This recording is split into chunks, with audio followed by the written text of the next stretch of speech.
all, Violet here, second generation homeschooling mom of 3. I have a 9-year-old, a 6-year-old, and a toddler. Today I wanted to share with you my curriculum choices for our family subjects and our morning basket time for the upcoming school year. So let's get into it.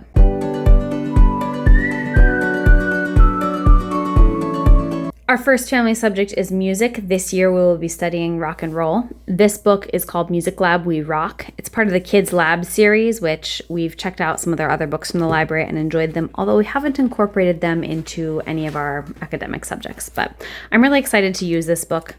I think unfortunately it's out of print, but it's fairly easy to find used.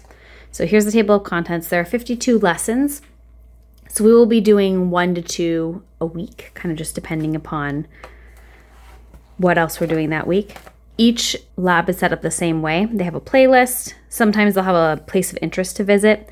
They tell you about the band. They'll tell you what's going on historically at that time. They have song facts. Not all of them have song facts, but most of them have song facts and then something to try at home.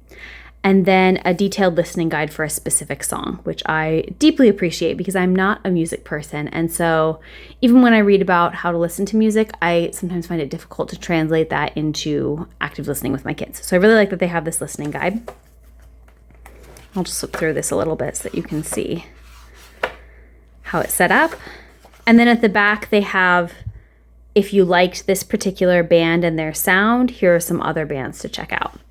And then they also supposedly have playlists on Spotify that have all of the suggested music. I haven't gone looking for them yet, so I don't know if they still exist. We also will continue to do folk songs with Wildwood's folk song rotation. I'll link it down below. They have suggestions for if you have mixed ages and then suggestions if you have under 10s. You can see from my highlighting that I chose songs from both categories last year, and I'll go through and do that for this year too. I just haven't had a chance to do it yet.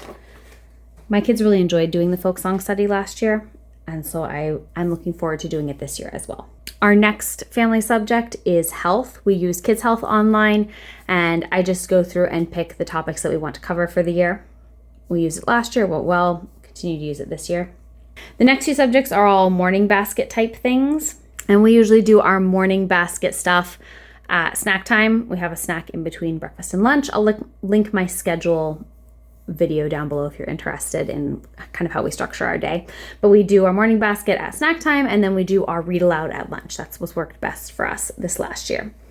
However, this last year we got busy and a lot of things from the morning basket kind of dropped off. So the subjects that I like to try to cover in the morning basket are social emotional learning, poetry, and then some kind of academic read aloud, either a science book, supplemental reading from my kids' history, or science curriculum. It kind of just depends on what's going on. So this last year I tried to cover all of those things every time we did morning basket, and that combined with all of the other stuff we had going on was too much. So this year I'm going to do more of a kind of loop approach for our morning basket where we're just reading from one book at a time. So for social emotional learning, for example, we'll start this book, we will read the entire book, and we'll just read this book during our morning basket time until we're done with it. Then we'll move on to our science reading. And then every Friday will be poetry time. That's my plan. We'll see how it goes. So for social emotional learning, we're going to do Adventures of Molly and Keela. I really wanted to do this last year, but we didn't get to it. This is a secular virtues book. The author went through and identified virtues that are valued in a lot of different cultures and religions. And so each story, each chapter highlights 4 virtues, and then there's little discussion questions at the end of each story. So this is an adventure story. A princess and her friend have all these adventures, and then they're fairly short.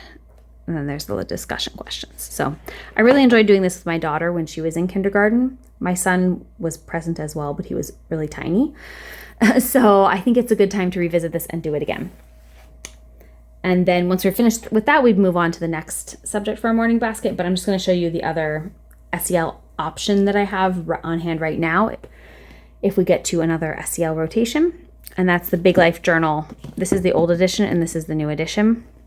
We tried listening to the Big Life Journal podcast this year and my kids hated it, but we haven't tried reading these yet. So I don't think we're going to do the journal as a journal. I think I'm probably just going to read the stories and then talk about the ideas I think that's how it's going to work best for us in our morning basket time. But we'll see. If my kids get really excited about the thought of journaling, then we may do that as well. For poetry, we've done Sing a Song of Seasons for several years. This year, I think we're going to do Tiger, Tiger, Burning Bright, which is by the same people. It's just animal poems instead of nature poems.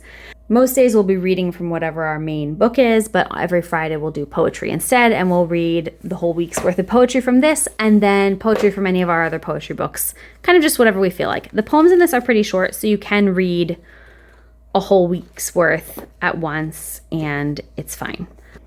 So yeah. Hopefully this will go well. My kids really like Sing a Song of Seasons, and we've read parts of this, but we haven't read it all the way through yet, so that should be fun. So our first book in our science morning basket read alouds is Tiny Worlds of the Appalachian Mountains, and this also has some geography in it as well, because you're following an artist as she travels the length of the Appalachian Trail. So she talks about different nature preserves, different things she sees, different geographical features, but a lot of it is her journal entries and the things that she observes in nature, and then her watercolors of them. So I'm really excited to start this book. I think it looks really, really cool. And I really like the idea of examining nature kind of along the Appalachian Mountains. I don't know, that just sounds really appealing to me. So yeah, I'm really excited to read this with my kids. The conversational tone, I think, will be a good change from some of the other stuff we've read as well. So yeah. I'm really excited to read this with my kids. I always really like the science reading stuff, so we tend to have a lot of that in our morning basket. The next book that I have for our science, and I guess this is science adjacent, morning basket is The Adventures of Penrose the Mathematical Cat. This is supposed to be a bit like Phantom Tollbooth in feel, but a lot more mathy. So it's this cat who introduces you to all these interesting mathematical concepts, like binary, square roots, Fibonacci, stuff like that. So each section starts, here's the author's cat. Each section starts with a little story about Penrose, and then at the end, there's some sort of problem or something to think about or something to do, and then there's answers in the back. So this is one section. It's just these 2 pages. So hopefully my kids will like this. My son loves math. My daughter likes math and loves cats. So this should be fun. And I'll order the other 2 books in the series if my kids like it and we have time for it. The last thing that I have on my potential science morning basket shelf is the Burgess Bird Book for Children. This was on our list last year too, and we just didn't get to it. I have heard a lot of good things about this book. I don't know how my kids will respond to the style that it is written in, but in general, they've responded positively when I've read things aloud. So yeah, and if they like this Burgess book, there are other ones as well. But I thought we'd start with the bird one. That seemed like it would be the most likely to interest them. All right, and then the last thing that I have, these are not strictly morning basket things. We do trivia during dinner time, sometimes not every day, but I find that it helps my kids eat without fighting if they have something to focus on. And at dinner time is just a bit chaotic for us, with everybody wanting to talk about their day and tired, cranky, all of that. So trivia works really well because we can just do a few cards and then be done. People can talk about other things and it's not a problem. It's not interrupting the flow of a story, for example. So we got these 2 Professor Noggin games last year, Outer Space and Life in the Ocean, and my kids really liked them. And so I had them choose 2 new ones from Rainbow Resource. Rainbow Resource only has 3 of these games in stock right now: Dinosaurs, Pets, and Civil War. So my son chose Dinosaurs and my daughter chose Pets, and they were happy, but they also did not have a wide range of choices. These games are just out of stock everywhere right now. I'm not really sure why. And I suppose I could have paid more to get them from eBay or something, but while I really like these games, I already feel like they're expensive on Rainbow Resource, and then they're more expensive everywhere else. But yeah, we really like these Professor Noggin games. The level of trivia is really good for my kids. It's not too hard. Like Trivial Pursuit trivia is too hard for them. We tried that. And then something like Brain Quest trivia is too easy. They find it boring. We actually have, I found this Brain Quest trivia game that I think is out of print, but it has all of these trivia cards: the world, science, math, art, reading. And so this was just in one of our little free libraries, so I grabbed them. But they're boring. My kids think they're either really easy or kind of not worth knowing kind of trivia. And we've tried the Brain Quest fans, and it's the same kind of thing. Even if it's not too easy, they find it just kind of boring. So for whatever reason, the Professor Noggin games are the right level for us right now. So we did get some new ones. Anyway, I hope you found that helpful. That is everything that I have planned for our family subjects and morning basket time for this upcoming year.